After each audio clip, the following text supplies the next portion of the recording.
we're here with Self-Love Week, and I have the lovely Sammy with me. We're here in Central Park in the Upper West Side, about to see the Philharmonic Orchestra. Sammy and I go way back. We were in DC together, and I was studying playwriting. She was an actor, and yeah, we love each other. Yes. Speaking of self-love, we also love each other. Okay, Sammy, thank you so much for joining us. Oh, no, thank you. My first question for you is, what do you think about the idea of self-love? Oh my gosh. Well, I think it starts with accepting yourself Yes. a little bit. Totally. Which is something that I'm personally really struggling with right now. It's just accepting you for who you are on your own and not being dependent upon someone else to make you feel worthy. Totally. And I think you're right. It's not an easy thing to do to accept all of yourself. Like, it's easy to accept some parts of who we are, but then to accept yourself completely, is a challenge at first. It's something that wasn't instilled in us. I think, when we were young, it's not a cultural value, loving yourself. A cultural value is, achievement, or I'll feel self-worth, I'll feel worthy if somebody gives that to me in a relationship. Right. Or you need someone to tell you. yeah, or if I, achieve a lot in my career, Right. or, with my creative goals, then I'll feel worthy. Right. But I think the problem with that is when you're always deriving your worth from outside sources, which are very fleeting. Everything always comes to an end. It's the nature, of existence of life. Then you're just completely devastated when you don't win that award, or when you don't get that job, or when that relationship does come to an end. At the end of the day, all you have is your self-love. All you have is yourself. Yeah. And the other thing is that you need your self-worth in order to really fuel and support anything that's really important and monumental in your life, whether it's a relationship or a big career opportunity or creative endeavor. If you're not getting your sense of worth and love from within, then you have nothing to give that opportunity or that relationship, and eventually you're going to just suck it dry, and it's going to unravel. I totally agree with you. It's hard at first, but it's something that's worth cultivating and doing. I think any type of inner shift is possible if you really just make it a priority in your life, no matter how long that inner shift actually takes. But having the conversation is a huge first step. Yeah, you should be your own priority. Yes! Not someone else. Oh my god, if I had like a tweetable, tweet something after interviews, folks, that would be it. You should be your own priority. The wise words of Miss Sammy Smedley. That's so true. Yeah. Yeah. You should definitely be your own priority. Why do we prioritize other people or other things outside of ourselves? It's because for some reason we think that if we have those things, then we'll finally be worthy, instead of realizing that we're worthy as it is. Which is something that I think we all realize on an intellectual level, but then to actually feel that and act upon that in all decisions that we make in our life is something that's completely different, and something that we can definitely actualize and work towards if we make it, like you said, a priority. Yeah. I feel like we can see me more than you. How do I switch this? No, it's good. Okay. Sorry if viewers, if that really just gave you a headache. I just felt like it was abnormally should. Okay. And where do you feel like you are in your own self-love journey? Just as of now, I feel like I'm kind of just starting, but I'm still kind of unfamiliar with self-love in a way. So I think all of us are. Yeah. I feel like I'm definitely still discovering a lot about self-love as well, which is one of the reasons for doing this project. it's like I'm still discovering who I am. Yeah. In a way, so I'm figuring out how to love those parts of me, if that makes any sense. No, that makes a lot of sense. But yeah, no, I think it's a beginner's journey right now. Yes. And that self-discovery process is also really detailed and beautiful and involved, because I think once we peel back all the layers, okay, we aren't what we do for a living. We aren't our achievements. We aren't the family we were born into. We aren't any type of religion or spirituality that we identify with. We aren't the person we're in a relationship with. We aren't the person we're in a relationship with, or we aren't that relationship. When we peel back all of those layers, there's something really beautiful and profound that can't be named. And that's such a beautiful journey. And I think at the heart of self-love, so I'm so glad that you brought it up, getting to know oneself.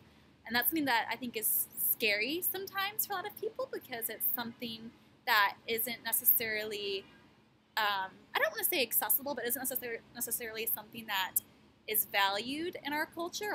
Our culture is very stimuli-based. We're always on our phones, on social media, or checking email, or, we have plans from 7 a.m. to 11 p.m. at night. We have our jobs, we have our creative projects, we have social engagements, and really spending time alone with yourself isn't something that comes naturally anymore. It's not like we live back, 300 years ago, where we could just walk the fields and contemplate. We're in busy New York or in other cities, and even if you live out, in the rural country, we have television, we have other things that can distract us from our own internal thoughts and from getting to know ourselves.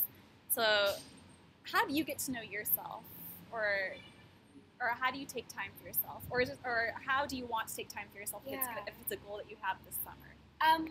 Well, lately, because I've asked myself the same question, and I've been trying to figure out ways to do that. And we were talking earlier actually about Central Park. So for me, that's my way of being alone with myself and my thoughts in a positive, healthy way. I've taken up running, not every day, but awesome. But I've started to do that, which is really nice. It helps me process things and just get it out. Do you do long distance? Long enough. Long enough to get the thoughts moving.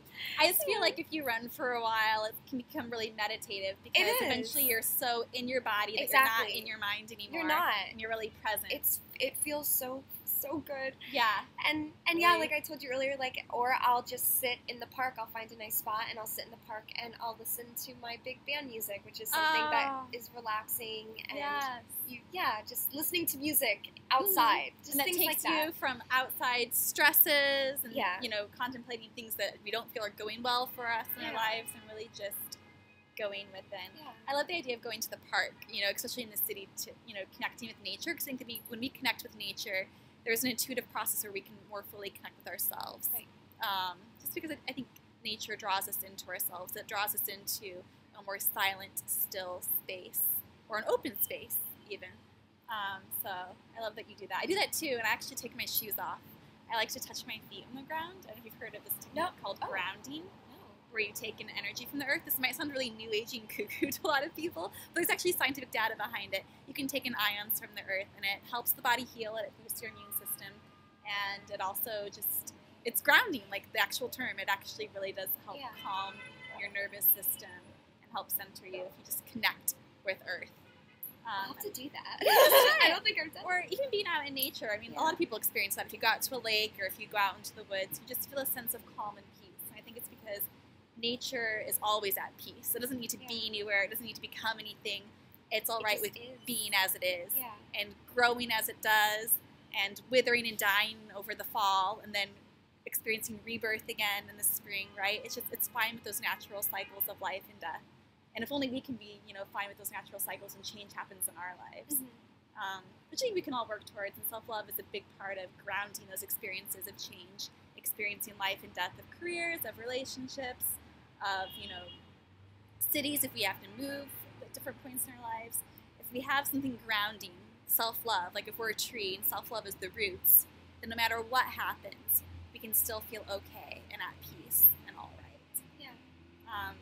Oh my god, I feel like we went off on this big tangent. I forget where we were at. Anyways, thank you for staying tuned with us. My last question for you, Sammy, is what do you love about yourself? I love that I can make friends anywhere I go. Yes! That, I make friends with people on the street, with people in the subway, at the grocery store. I love that about myself, that I'm not afraid to talk to strangers and as if I've known them, and just feel comfortable. Yeah.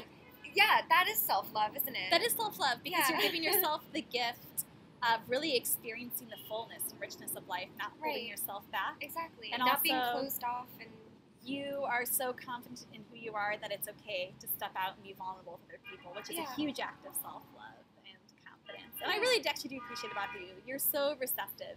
I always feel like I can be myself around you. You're so authentic. And what else was I going to say? Oh, I remember we were talking about earlier different ways that you can go within. And if viewers want other tools for going within, as far as just making time for yourself, you can run. I like to long distance run.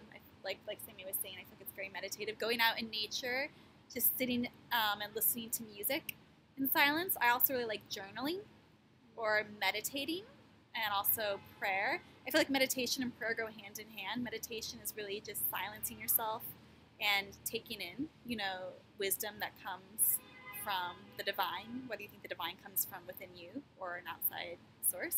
And then, of course, prayer is actually speaking or communicating. So one's listening, and then one is giving out. One is feminine, receptive, and then one is masculine. So I feel like, prayer and meditation go hand in hand. Can you think of any others?